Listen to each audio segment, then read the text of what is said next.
Dave Birkett here, along with Carlos Monarrez, coming in from off camera. Happy Thanksgiving to one and all out there, and wasn't the happiest of Thanksgivings for the Lions. They lost 24-20 to the Chicago Bears here at Ford Field, Carlos. And look, 5 straight losses now, 8 of their last 9. Lions officially eliminated from playoff contention. And this is just one. I mean, look, we'll get to the game stuff in a minute. David Blau, he thought he fared well, obviously. First game in the NFL.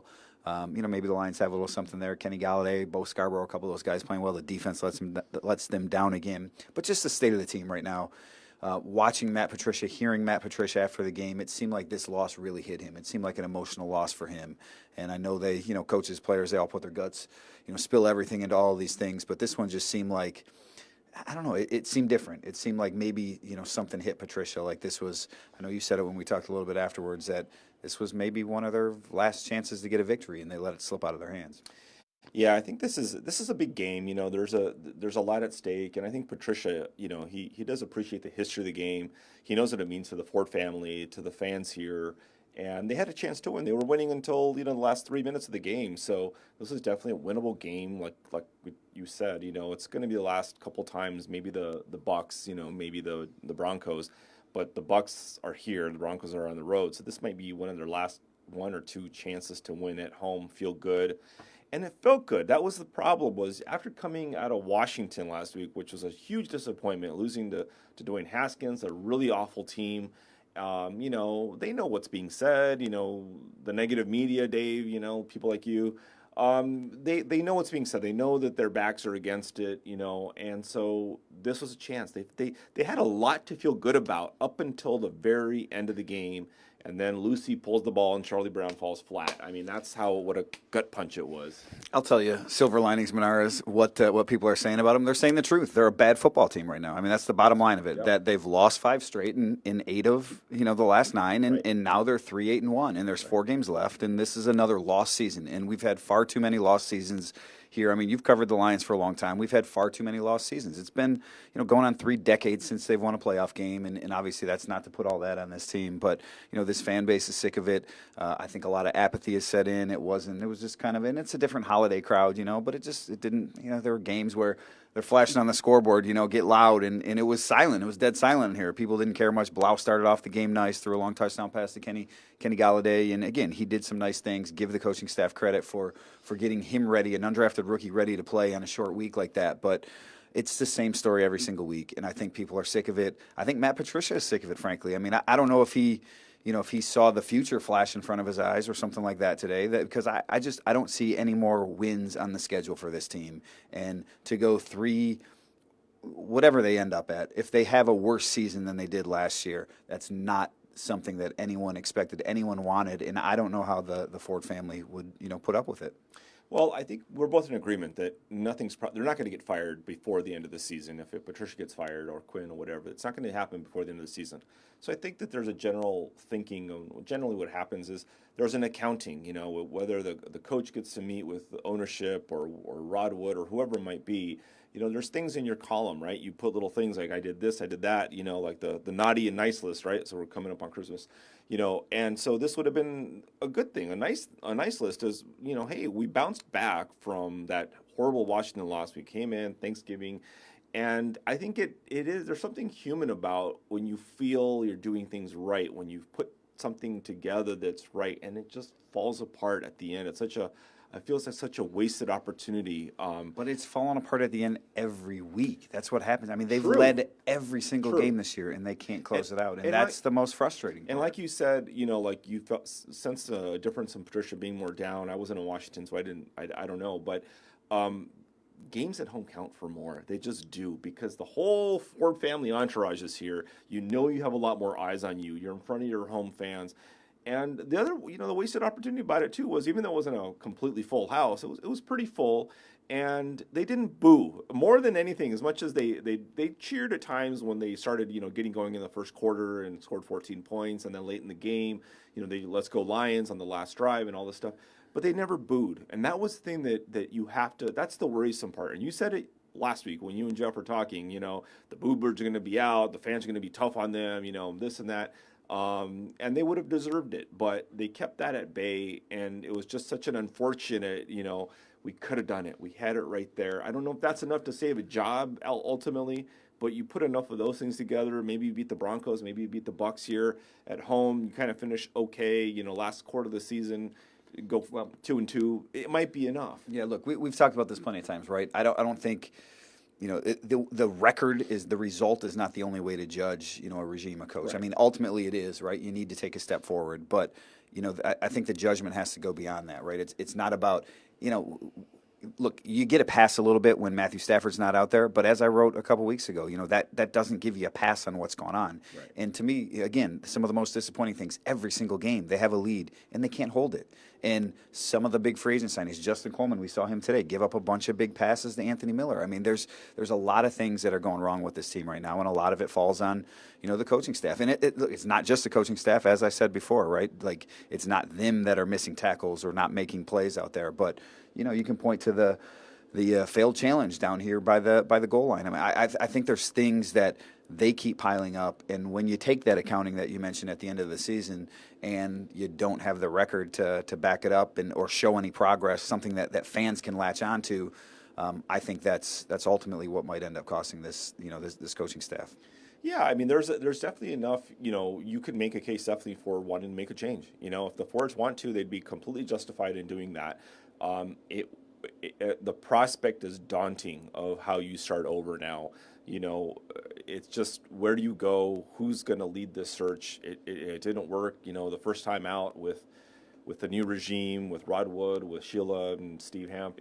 So where do you go from here? And as much as you don't have confidence, the fans and maybe the Fords don't have confidence in Matt Patricia. Do you guys have confidence in the same regime, the same top people at the Fords and Rod Wood making this decision after they just tried to copy New England? It didn't work. Or if you're going to fire them, then where do you go? Who do you copy next? The Rams? Probably the Rams are going to be the next, or Patrick Mahomes, the Chiefs, the next Andy Reid, the next Sean McVay, the next, it's always the next whatever. So that's the question is, you got to put your faith in something. And if you don't have faith in Patricia, think about who installed Patricia ultimately.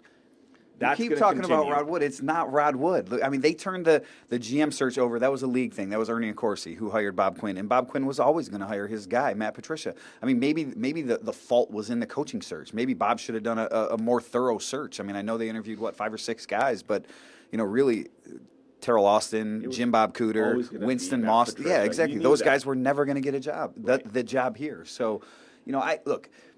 Regardless of that, I mean, I think you mentioned this weekend. We will be on alert this weekend, right? I don't think anything's going to happen. I've said before, I don't think anything should happen until the end of the season, right? I think that's when you take that accounting that you talked about. But certainly the way that this thing has gone with 5 straight losses, a long week here, knowing what Martha Ford, when she came back from that London game, and she was embarrassed by that London game. And as you said, it's a different situation here where they fought, they did. So maybe you don't have that ugly feeling inside and the impetus to go do something. But we'll still be on alert here. But the big thing to me now is 4 games left in the season, eliminated, nothing to play for. They're probably going to have a top 5 draft pick, top 7 draft pick. So they're going to be able to add a good piece, and you just have to figure out who you want to make that choice, develop that talent. Who's going to be the coach to lead this team into what you hope the next decade would be some success finally. I mean, the only question is really who's the top-rated tight end, the number 5? Who can we? Is it Tucson? Let me ask you this: is it crazy to think that if they fire Patricia, that Darrell Bevel gets the job? They could elevate him. Yeah, look, I mean, he's probably gonna get some interest as a head coaching candidate around the league. I don't know that he's gonna get any interest this year. I mean, look, I think Darrell's done a good job with this offense. Matthew Stafford obviously was playing well before he got hurt. I think he's done a good job getting these other backup quarterbacks prepared, but you're not going to hire a coordinator off a 3-12 team or whatever. So I'd be stunned. I mean, look, we're getting ahead of ourselves. Who knows what happens? Let's see how the final month goes. But it's certainly something that, again, everyone has to be aware of. And you're, like you said, I mean, and whether the Bevel thing happens or not, ultimately it's about jobs. Yeah. Whether you're going to get promoted or you're going to keep your job, if you're going to get traded, if you're going to get whatever, right? Darius Slay, all these different things. So yeah, they have to play for their jobs. They know that, and I think Patricia's going to tell them that you got to play for yourselves at this point, as well as playing for the team. Put that film out there.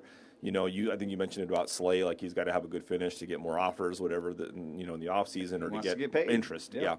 So I mean, I think they know that it's a professional league. They all understand that. Nobody's hanging their heads. I mean, that's one thing. In the locker room, nobody's hanging their heads. I mean, it wasn't an exuberant locker room or anything by any stretch, but it wasn't a totally down. We're horrible and I'm out of it and this and that. Guys are still talking. They still believe in what's going on. They know the wins aren't there. They're tired of it, but ultimately they know, hey man, we're close. We're close, and that's where the feeling is a little bit different with players. Players are encouraged when they're not getting run over and stepped on. And well, that's because players always think they're the best. It's not my fault. Maybe it's this guy's fault over here, but I'm doing my thing. Right. Yeah, we got the talent. There's nothing wrong with our talent, Right, but maybe right. they don't. I mean, let's Right. be honest about it. Maybe they don't. Well, maybe they don't, like you've said, they don't have these blue chip players or whatever. I don't know if that's the way you have to win in the NFL. Yeah. I mean, but they feel confident enough in everybody that they have. And when you have David Blau out there, leading some touchdown drives and throwing dimes to Kenny Galladay on a 75,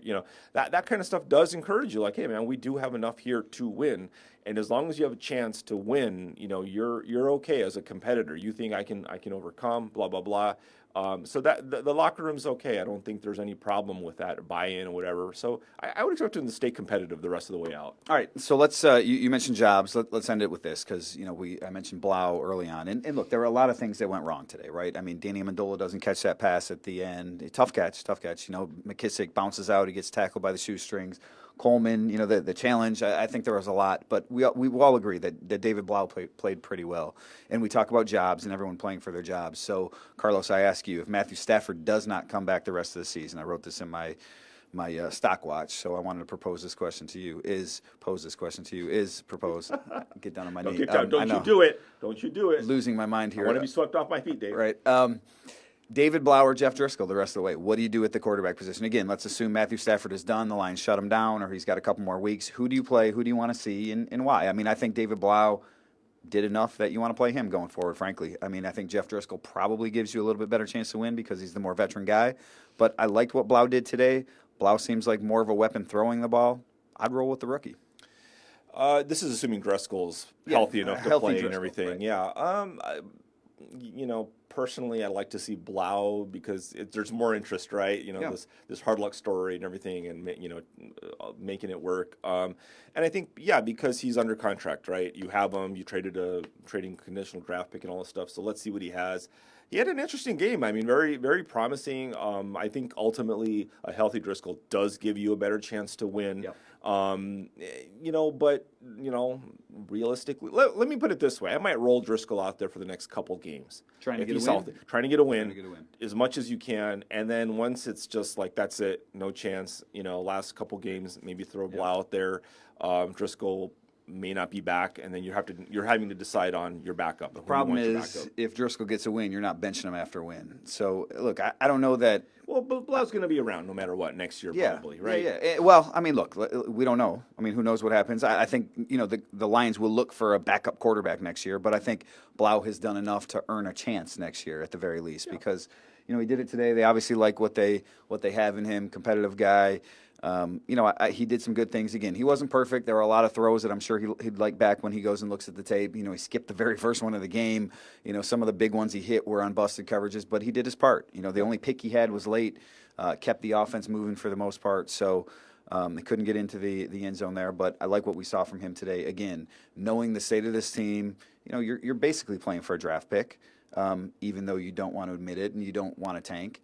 And if Matthew Stafford is out, if Jeff Driscoll is healthy, I think I go with Blau just to see what he has. And you know what? The other thing is, I mean, he did this with basically a week really to prepare of knowing not even a week, right? And so they're going to have 10 days until they play again. Right. All that much more prep, a little bit of confidence, a little bit of experience under your belt. I'd like to see what he does with 10 days of prep. Well, maybe we'll see it. Lions against the Minnesota Vikings next week. We get a little Thanksgiving weekend off, hopefully off here. And Lions get on the road.